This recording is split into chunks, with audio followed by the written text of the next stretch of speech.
અમદાવાદમાં અસામાજિક તત્વોનો આતંક જોવા મળ્યો। મળતી જાણકારી અનુસાર અમદાવાદમાં અસામાજિક તત્વોનો આતંક જોવા મળ્યો। છેલ્લા 24 કલાકમાં શહેરના 2 સ્થળો ઉપર અસામાજિક તત્વો દ્વારા આતંક મચાવવામાં આવ્યો। દિલ્હી દરવાજા અને ચાણક્યપુરી ખાતે અસામાજિક તત્વો દ્વારા જાહેરમાં ખુલ્લા હથિયાર લઈને લોકોને ડરાવવાનો પ્રયાસ કરવામાં આવ્યો। ગુજરાત શાંતિપ્રિય જિલ્લો છે, શાંતિપ્રિય રાજ્ય છે, પરંતુ અમદાવાદમાં બુટલેગરો બેફામ બની રહ્યા છે અને બુટલેગરો બેફામ બનતા જ જાણે કે હથિયારો પોતાના હાથમાં લઈને શહેરને બાનમાં લેતા હોય તેવા દ્રશ્યો હવે અમદાવાદના શહેરો ઉપર, અમદાવાદના રસ્તા ઉપર જોવા મળી રહ્યા છે। આવા દ્રશ્યો પહેલા યુપીમાં જોવા મળતા હતા, પરંતુ હવે યુપી પણ ગુજરાતના રસ્તે ચાલી રહ્યું હોય તેવું લાગી રહ્યું છે અને ગુજરાતમાં જ તેવા દ્રશ્યો જોવા મળી રહ્યા છે। ખુલ્લી તલવારો અને હથિયારો લઈને જાહેરમાં લોકોની વચ્ચે જે ગુંડાઓ છે તે ફરી રહ્યા છે। પોલીસ દ્વારા માત્ર કાર્યવાહી કરવામાં આવે છે, માત્ર 2-4 દિવસ આવા ગુંડા તત્વોને પકડી પાડવામાં આવે છે, પરંતુ ત્યારબાદ જાણે કે આ ગુંડા તત્વોને ના તો પોલીસનો ડર છે કે ના તો કાયદાનો ડર છે, તેવી રીતે જાહેરમાં જ લોકોની વચ્ચે ખુલ્લી તલવારો અને ધારિયા લઈને આ ગુંડા તત્વો ફરી રહ્યા છે। આની સામે પોલીસની કામગીરી ઉપર સીધા સવાલો ઉઠી રહ્યા છે, કારણ કે ગુજરાતની પોલીસ શું કરી રહી છે, અમદાવાદ શહેર પોલીસ શું કરી રહી છે, શા માટે આવા ગુંડાઓને પોલીસનો ડર નથી રહ્યો। એક બાજુ હર્ષ સંઘવી વારંવાર દરેક ઘટનામાં એવું નિવેદન આપતા હોય છે કે ગુજરાત શાંતિપ્રિય રાજ્ય છે, પરંતુ આ છે ગુજરાતની શાંતિ। કયા એવા લોકો છે, કયા એવા ગુંડા તત્વો છે અને કોની નજર છે તેમની ઉપર, કોના 4 હાથ છે કે તેઓ ગુજરાતની શાંતિને ડહોળવાનો પ્રયાસ કરી રહ્યા છે।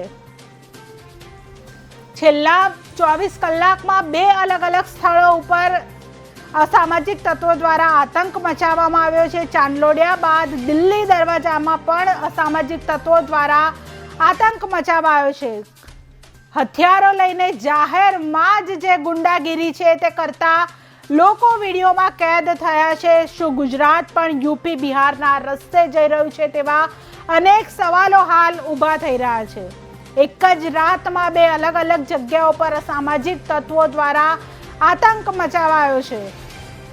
શું ગુજરાતની સલામતીના લીરા ઉડી રહ્યા હોય અને કોણ આપી રહ્યું છે આવા હથિયારો રાખવાની પરવાનગી, તેવો પણ એક સવાલ ઊભો થઈ રહ્યો છે। જાહેરમાં ઘાતક હથિયારો રાખી રહી છે તો પોલીસ ક્યાં છે?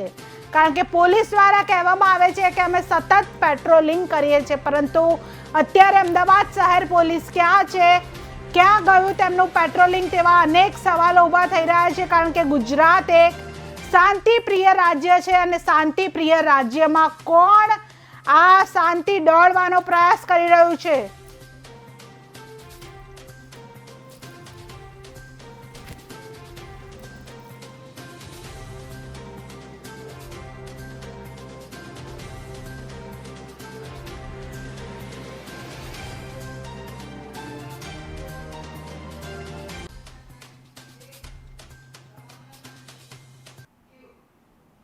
તો આ જ મામલે કોંગ્રેસના પ્રવક્તા મુકેશ પંચાલ અમારી સાથે લાઈવ જોડાઈ ગયા છે। મુકેશભાઈ, અમદાવાદમાં પણ હવે યુપી બિહાર જેવા દ્રશ્યો જોવા મળી રહ્યા છે। જાહેર રસ્તા ઉપર જ લુખ્ખા તત્વો હાથમાં તલવારો અને ધારિયા લઈને જોવા મળી રહ્યા છે। ગુજરાત પોલીસ અને ખાસ કરીને શહેર પોલીસ ઉપર સવાલો ઊભા થઈ રહ્યા છે। એક વિરોધ પક્ષ તરીકે તમે શું કહેશો? સૌ પ્રથમ તો ભારત ટાઈમ્સે જે આ મુદ્દો લીધો છે એ પબ્લિકના હિતમાં, જાહેર જનતાના હિતમાં એને ખૂબ ખૂબ અભિનંદન આપું છું કે આવા જે બનાવો છે એને ઉજાગર કરવા એ જ ખરેખર સાચું મીડિયાનું કામ કહેવાય। દરેક મીડિયા કરતું હોય છે, પણ તમે મારી આ પહેલી ડિબેટ છે। મારું એવું કહેવું છે કે જે રીતે આ બનાવ સામે આવ્યો છે એ બનાવ ઉપર મેં જોયું કે મુખ્યમંત્રી પણ એક્શનમાં આવી ગયા છે ને એવું બધું મીડિયામાં આવ્યું, પણ એક્શનમાં ગૃહમંત્રી પણ આવી જતા હોય છે, મંત્રીઓ પણ આવી જતા હોય છે, અધિકારી પણ આવી જતા હોય છે, બધું હોય છે, પણ એવા બનાવો અટકતા નથી। તમે સમજો કે આ અમિતભાઈ શાહ ગૃહમંત્રીનું કોન્સ્ટિટ્યુન્સી, સાચી વાત છે મુકેશભાઈ, આ અમિતભાઈ શાહનો વિસ્તાર છે, ખુદ મુખ્યમંત્રીનો વિસ્તાર છે ચાણક્યપુરી, અને ત્યાં આવો બનાવ। હા, એટલે હું એ જ કહું છું કે આ પહેલો બનાવ નથી. આ પહેલા પણ એ જ કોન્સ્ટિટ્યુન્સીમાં, એ મુખ્યમંત્રીની કોન્સ્ટિટ્યુન્સી નહોતી પણ અમિતભાઈની તો છે જ, બરાબર. એ કોન્સ્ટિટ્યુન્સીમાં આવો બનાવ બની ગયો. આના પહેલા ત્રીજો બનાવ પણ બની ગયો. એટલે મારું કહેવાનું એવું છે અલ્ટિમેટલી કે બનાવો બને, ઘટના ઘટે, આ કોઈ અ, જેને કહેવાય કે એક્સિડન્ટલી ઘટે, એક્સિડન્ટ એને એક્સિડન્ટ કહેવાય. પણ આ બનાવો એવા બને છે કે જેની અંદર અત્યારે ગુજરાતમાં કાયદો ને વ્યવસ્થાના લીરા ઉડી રહ્યા છે. કે માણસને ખોફ નથી રહ્યો કે હું કંઈક ગુનો કરીશ તો મને પોલીસ સજા કરશે કે કાયદો સજા કરશે કે મને આમ, આવી કોઈ ડર રહ્યો નથી.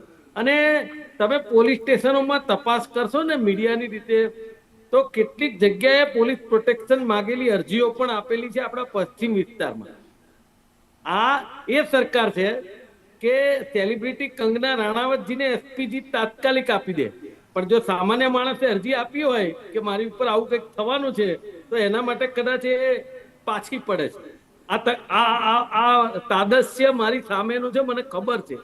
પણ મારું અલ્ટિમેટલી કેવું એવું છે કે જે રીતે છેલ્લા આપણા હર્ષભાઈ સંઘવી ગૃહમંત્રી થયા ત્યારથી અત્યાર સુધીના પીરિયડમાં તમે જુઓ તો ગુજરાતની અંદર વડોદરા લઈ લો, સુરત લઈ લો, અમદાવાદ લઈ લો, રાજકોટ લઈ લો, આની અંદર જે બનાવોની ભરમાર બની રહી છે, તમે જો આ જે તમે મીડિયામાં દેખાડી રહ્યા છો તમારા સ્ક્રીન ઉપર, આ એવી વસ્તુ છે કે લોકોમાં પોલીસ કરતા ગુંડાઓનો, લુખ્ખાઓનો જે આતંક છે ને એ ખોફ બેસી રહ્યો છે.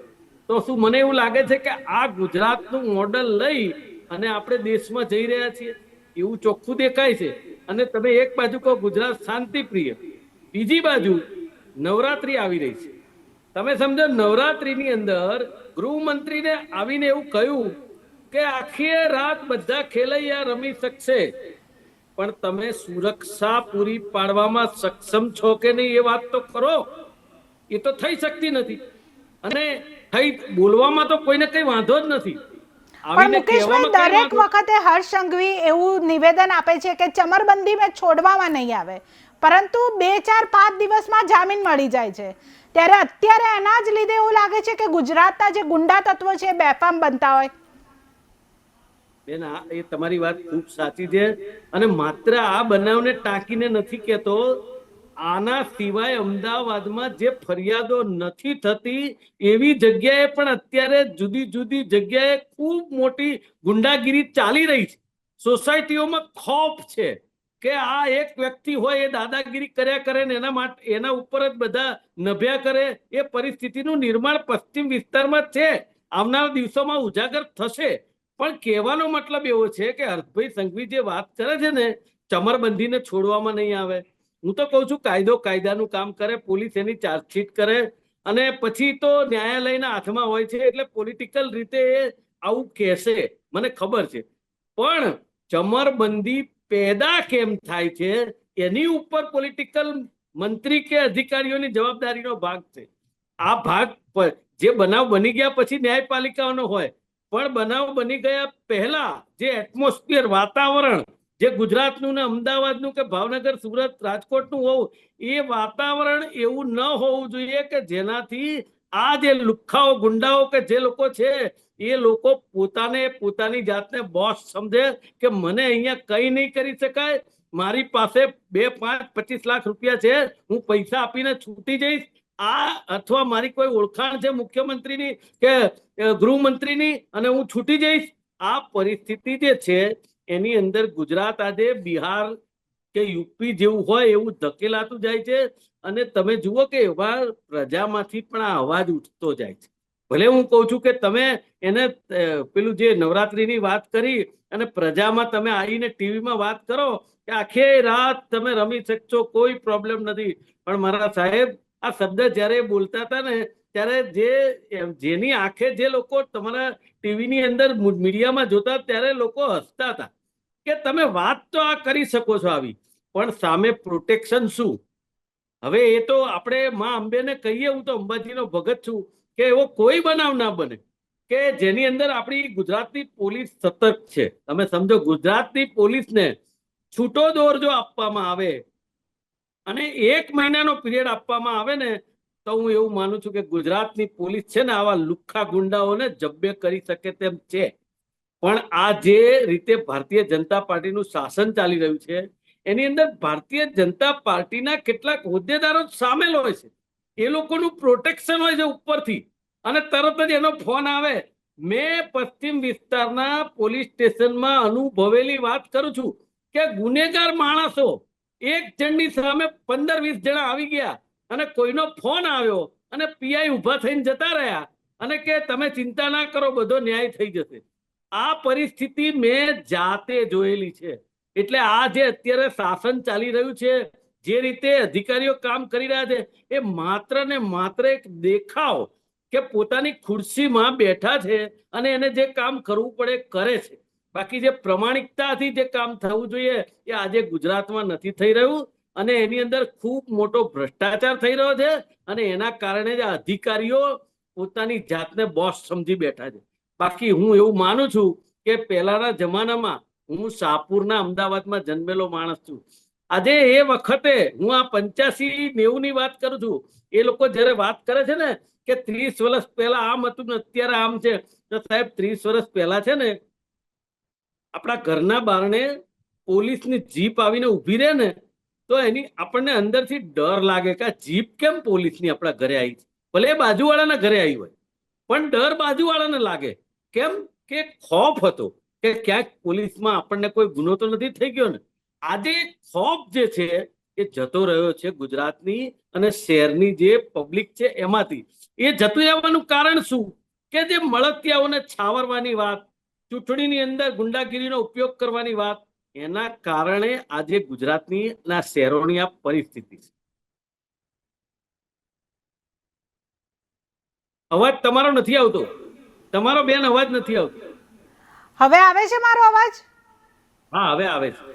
ઓકે મુકેશભાઈ, તમે કીધું એ તદ્દન સાચી વાત છે કે સામાન્ય લોકોમાં હવે પોલીસનો ડર જોવા નથી મળતો, પરંતુ પોલીસનો ડર લુખ્ખા તત્વોમાં પણ નથી. એક બાજુ પોલીસ પણ એવું કહે છે કે અમે પેટ્રોલિંગ કરતા હોઈએ છીએ, પરંતુ ક્યાંક મોટા નેતાઓના હાથ હોય અને તેમના હાથ મુજબ જ આ બુટલેગરો બેફામ બનતા હોય. કારણ કે ગુજરાતમાં દારૂબંધી છે તેમ છતાં પણ આ બુટલેગર હતો.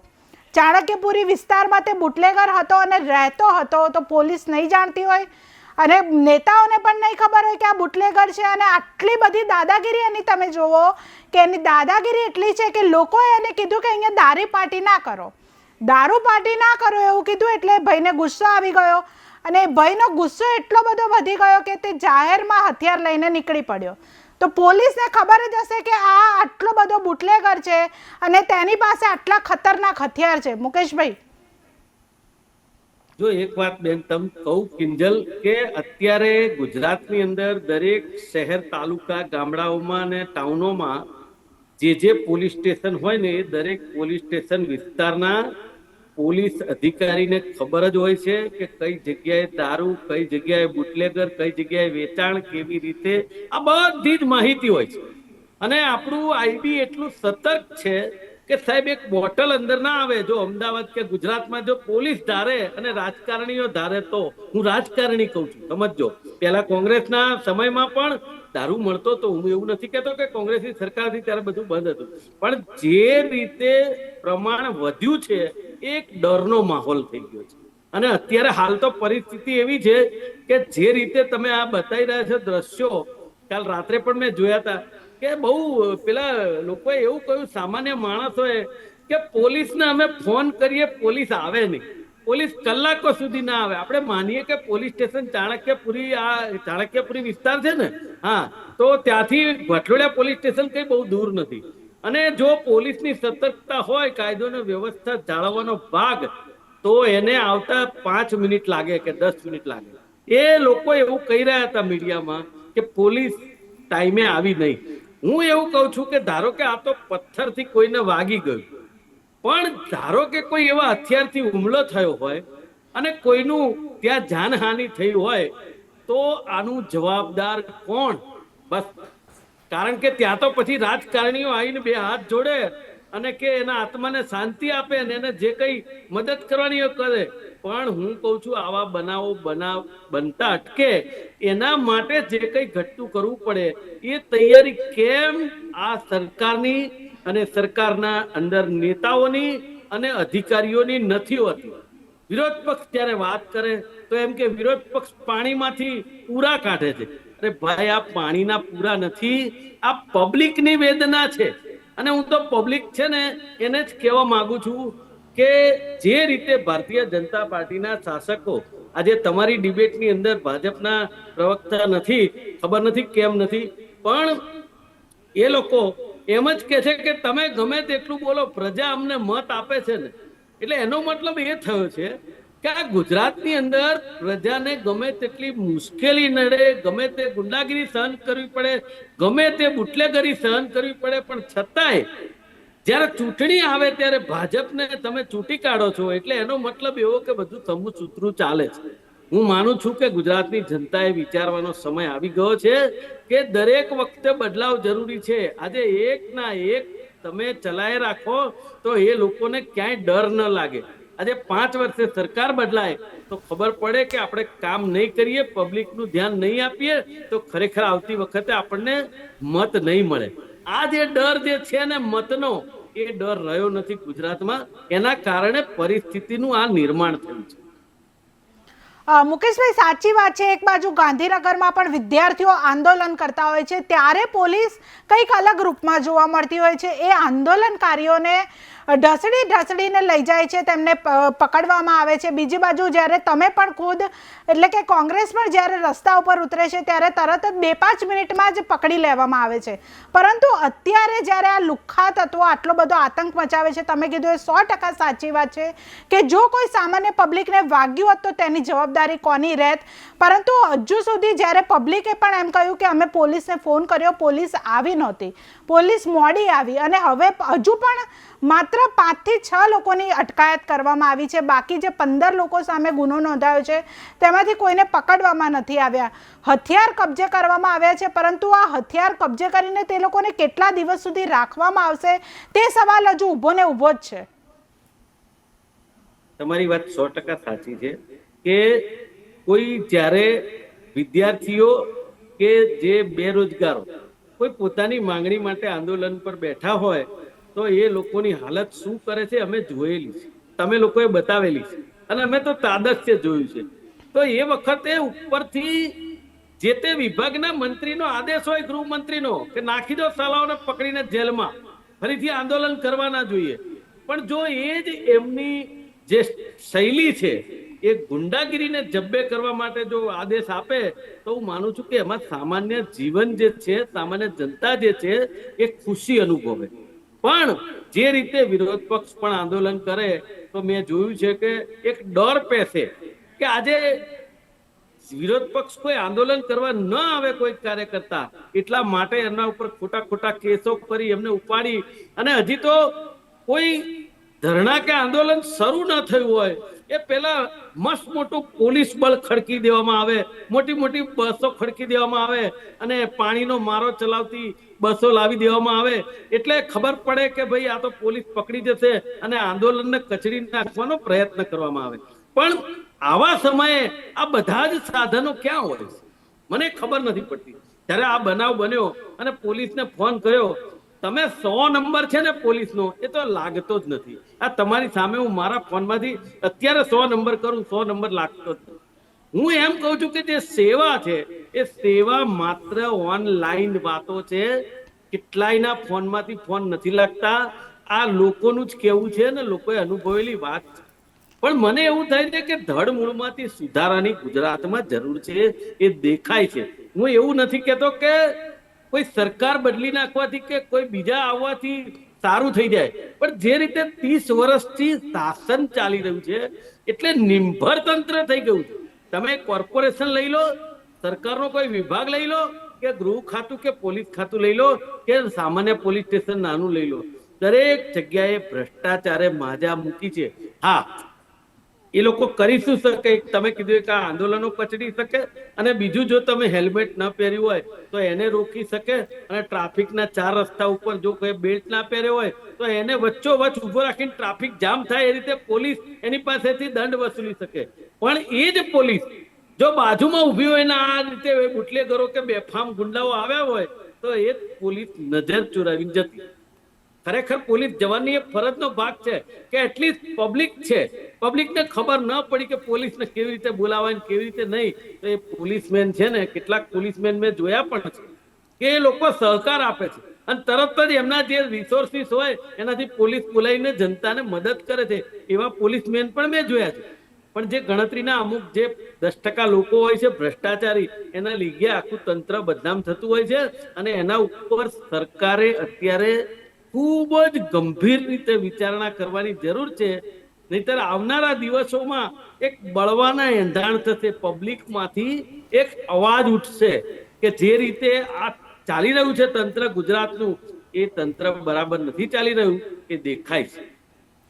મુકેશભાઈ, સાચી વાત છે. અત્યારે સરકાર ગુજરાત મોડેલની અન્ય રાજ્યોમાં વાત કરવામાં આવે છે કે ગુજરાત મોડેલ, પરંતુ હવે ગુજરાત મોડેલ, આ જ ગુજરાત મોડેલની કદાચ વાત કરતા હશે સરકાર. બીજું કે પોલીસ ઉપર પણ કોઈનું પ્રેશર હોય એવું લાગી રહ્યું છે, કારણ કે પોલીસ અમુક જગ્યાએ જે કાયદાકીય કાર્યવાહી છે તે ખૂબ જ સખત રીતે કરે છે, પરંતુ બીજી બાજુ પોલીસના પણ બે ચહેરા સામે આવતા હોય એવું લાગે છે, કારણ કે અત્યારે ગુંડા તત્વો સામે પોલીસ પોતાનું જે વલણ છે તે એટલું કડકાઈથી નથી અપનાવતી, અને સામાન્ય માણસ હોય એની સામે પોલીસ પોતાનો જે દંભ છે તે દેખાડતી હોય છે. બેન, ચોખ્ખું દેખાય છે કિંજલ કે જે રીતે આ લોકો ગુજરાતમાં જ રહેનારા લોકો છે, એ જ વિસ્તારમાં રહેનારા લોકો છે, એ લોકોને તો ખબર હોવી જ જોઈએ કે હું આ ગુનો કરીશ તો મને આ ગુનાની સજા થશે. પણ એટલે એ લોકોને એક મનમાં નક્કી છે, એમને જે કોઈ ઓળખતા હોય, જે કોઈ નેતાનો સંપર્ક હોય, પણ એ સત્તાધારી પક્ષના નેતાઓનો એમના ઉપર એક હાથ હોય. અને એમાં જયારે બુટલેગર હોય, તમે કહ્યું કે બુટલેગર છે, તો પછી તો એમાં કઈ કહેવાની જરૂર જ નથી. સીધો પોલીસ એના માથા ઉપર એના હાથ હોય એટલે ગમે તે કરી શકે. નહીતર ખરેખર તે બુટલેગર જ ના બની શકે ને. જો કોઈનો હાથ ના હોય, કોઈ રાજકારણીનો કે અધિકારીનો, તો એ બુટલેગર જ ના બને. પહેલા તો એ બહાર જ ના હોય. એટલે સાચી વાત છે. સીધું, કારણ કે અત્યારે તમે જો ક્યાંક ને ક્યાંક દરેક કનેક્શન સત્તાધારી પક્ષના, પાર્ટીના જે કોઈ હોદ્દેદારો છે એના નજરે આવતા હોય છે. અને હજી આની અંદર પણ તમે જુઓ, એ જ પરિસ્થિતિ આવશે કે કોના કહેવાથી આ લોકોને નથી પકડવામાં આવતા કે નથી શું કરવામાં આવતું, કે કાલે પોલીસ કેમ, તમે પોલીસ સ્ટેશને જઈને પૂછો કે પોલીસ કેમ આટલી મોડી આવી. પોલીસને તો ખબર જ હોવી જોઈએ કે આ ખરેખર તો પેટ્રોલિંગનો વિષય છે. આટલું બધું એ લોકોએ કીધું, લગભગ 1-1.5 કલાક તોફાન ચાલ્યું, તો વેર ઇઝ પોલીસ? ક્યાં છે ગુજરાતની પોલીસ? પેટ્રોલિંગ ક્યાં છે? પણ મુકેશભાઈ, પોલીસ એમ કે અમે તો રાત્રે પેટ્રોલિંગ કરતા હોઈએ છીએ, એ જ સવાલ કે પેટ્રોલિંગ કરતી પોલીસ અત્યારે ક્યાં હતી? તો મેં એ જ કહ્યું ને કે 1.5 થી 2 કલાકનો આ કાર્યક્રમ ચાલ્યો એવું ત્યાંના લોકોનું મીડિયામાં કહેવું છે. બરાબર? તો આજે હું એવું માનું છું કે સોલા પોલીસ સ્ટેશન કે ઘાટોડા પોલીસ સ્ટેશન, મને લાગે છે ત્યાં સુધી ચાણક્યપુરી સોલા પોલીસ સ્ટેશનમાં આવે. બરાબર? તો એ ચાણક્યપુરી સોલા પોલીસ સ્ટેશન અને ઘાટોડા પોલીસ સ્ટેશનની મિડલમાં છે. તો એની જે પેટ્રોલિંગ કરતી જીપો છે, ઓછામાં ઓછી એક પોલીસ સ્ટેશનની 4 થી 5 હોય છે. તો એ 2 કલાકની અંદર એક ચક્કર પણ એ પોલીસ સ્ટેશનનું ન લાગ્યું. અને હા, એમનું ચક્કર ક્યાં લાગે કે જો કોઈ કપલ બેઠું હોય કોઈ બગીચાની બહાર, તો એ પેટ્રોલિંગ કરતી પોલીસ આવી જાય, એને પૂછપરછ કરે ને એને તરત જ એને જે કંઈ કરવાનું એ બધું કરે. પણ જ્યારે આવા હિંસક બનાવો બનતા હોય ત્યારે પોલીસ આ ખાડા કાન કેમ કરે છે, એ સૌથી મોટો સવાલ છે. અને મેં કીધું ને કે જે રીતે મેં પોતે આગેવાન હોવા છતાં અનુભવ્યું છે કે જે પોલીસની વર્તણૂક, એનાથી મને પોતાને એવું થઈ ગયું કે સાલું, જો મારા જેવા માણસને આ પરિસ્થિતિનો સામનો કરવો પડતો હોય તો સામાન્ય જનતાનું શું? આ એક મારી અંદર પડેલો સવાલ છે. આજે હું બોલી રહ્યો છું ને, કોઈ મોઢે કરેલી કે વાંચેલી વાત નથી. આ અત્યારે દેખાય છે આપણી સામે. તો મને એમ થાય છે કે મને જે દેખાય છે એ શું ગુજરાતના મુખ્યમંત્રી કે હર્ષ સંઘવી, જે નાનું છોકરું પકડાઈ જાય અને હર્ષ સંઘવીજી તરત વિડીયો આપવા આવે, મેં ઇન્ટરવ્યુ, કે અમારા જવાને કાર્યવાહી કરીને અમે પકડી લાવ્યા. સાહેબ ક્યાં છે ગૃહમંત્રી શ્રી? અત્યારે બહાર તો આવો, આ તમે નિવેદન તો આપો કે આ પોલીસ ક્યાં છે ને આ કેમ આવું થઈ રહ્યું છે. અરે એમના સુરતની અંદર એમનું હોમ ટાઉન કે જે તેની એક બસની અંદર એક બેન ઉપર બળાત્કાર થાય છે અને એના દીકરાને ધમકી આપવામાં આવે છે. આ હોમ ટાઉન છે એમનું સુરત. એટલે માત્ર મારી વાત એટલી જ છે, આખા એક ગુજરાતમાં જે પોલીસનો ડર છે એ ડર જરૂરી છે. કારણ કે કેટલાક પોલીસ કર્મચારીઓ સાથે અમારે વાત થતી હોય કે સાહેબ તમે આ જે કાર્યવાહી કરો છો એ ખરેખર તમારે જે કરવી જોઈએ નથી કરતા. તો કે સાહેબ અમારા હાથ છે ને પાંગડા કરી દીધા છે. અને એવી વાત છે, કઈ બી કાર્યવાહી એવી કરે તો સાહેબ ઉપરથી ફોન આવે એટલે બિચારો એ પોલીસ અધિકારી માયુસ થઈ જાય. એટલે પોલીસ અધિકારીઓનું પણ નિષ્ક્રિય થવાનું કારણ આ માત્ર ને માત્ર સત્તાધારી પક્ષના નેતાઓ છે. જી નહીં તો તમે કલોલની અંદર જોયું હતું કે જે નગરપાલિકાના એમના જ સત્તાધીશો સામે ધારાસભ્યના એમના જ સત્તાધીશો બંને સામે મારામારી કરે છે, માત્ર ને માત્ર ટેન્ડરની ટકાવારીના પૈસા માટે ટેન્ડર. જી તમે વિચાર કરો કેવી રીતે કરી શકે આવું? ક્યારેય ના બને આવું, કારણ કે બંને એક જ પક્ષના અને એ લોકોને કોઈ ખોફ જ નહીં. મારામારી કરી શકે અંદર આખું મીડિયામાં બહાર આવ્યું. આજે તમે વિચાર કરો એ પરિસ્થિતિનું નિર્માણ થાય કેમ? તમે ગુજરાત મોડલની વાત કરતા હોય તો હું માનું છું આ ગુજરાત મોડલ ન હોય. અને એમાં ક્યાંય ગુજરાતનો હું નાગરિક છું, શાહપુર અમદાવાદમાં જન્મેલો છું, મારે ગુજરાતનું સેજ પણ અહિત બોલવું મને ન ગમે. પણ જ્યારે તમે કોઈ વસ્તુ લઈને બહાર જતા હોય તો એ વસ્તુ આવી તો કમસે કમ ન હોઈ શકે એવું ચોક્કસ કહીશ. જી જી આભાર મુકેશભાઈ, અમારી સાથે જોડાવા બદલ. તો કોંગ્રેસના નેતાએ પણ કહ્યું કે પોલીસે કામગીરી કરવી જોઈએ, કારણ કે અત્યારે છેલ્લા 24 જ કલાકમાં અમદાવાદમાં 2 જગ્યાએ અલગ અલગ સ્થળો ઉપર 2 બનાવ બન્યા છે કે જેમાં આતંકવાદનો હુમલો જોવા મળી રહ્યો છે. અસામાજિક તત્વો દ્વારા જાહેરમાં આતંક મચાવવામાં આવી રહ્યો છે, કારણ કે જેઓ આતંકવાદી હોય તેવી રીતે જાહેરમાં ખુલ્લા હથિયાર લઈને લોકોની વચ્ચે તેઓ દોડી રહ્યા છે. જો આમાં કોઈ સામાન્ય માણસને ઈજા થઈ હોત તો તેની જવાબદારી કોની રહેત, તે સૌથી મોટો સવાલ છે. કારણ કે હવે પોલીસે કોઈ દાખલો બેસે તેવી કામગીરી કરવી પડશે. ગૃહ રાજ્યમંત્રી હર્ષ સંઘવી દ્વારા પણ કહેવું પડશે કે આમાં કોઈ દાખલો બેસાડવો પડશે, કારણ કે હવે થોડાક જ દિવસમાં નવરાત્રિ આવે છે અને નવરાત્રિમાં આખી રાત ગરબા થવાના છે. અને ગણપતિમાં પણ આપણે જોયું હતું કે જે ગણેશોત્સવમાં પણ ઠેર ઠેર જે પથ્થરમારાની ઘટનાઓ બની હતી. અને હવે અમદાવાદમાં છેલ્લા 24 કલાકમાં 2 જગ્યાઓ ઉપર જે અસામાજિક તત્વોનો આતંક જોવા મળી રહ્યો છે, ત્યારે અમદાવાદની શાંતિ હાલ દૂર થઈ રહી હોય તેવું લાગી રહ્યું છે. હાલ સમાચારમાં બસ આટલું જ. વધુ સમાચાર માટે જોતા રહો ભારત ટાઈમ્સ ન્યૂઝ. નમસ્કાર.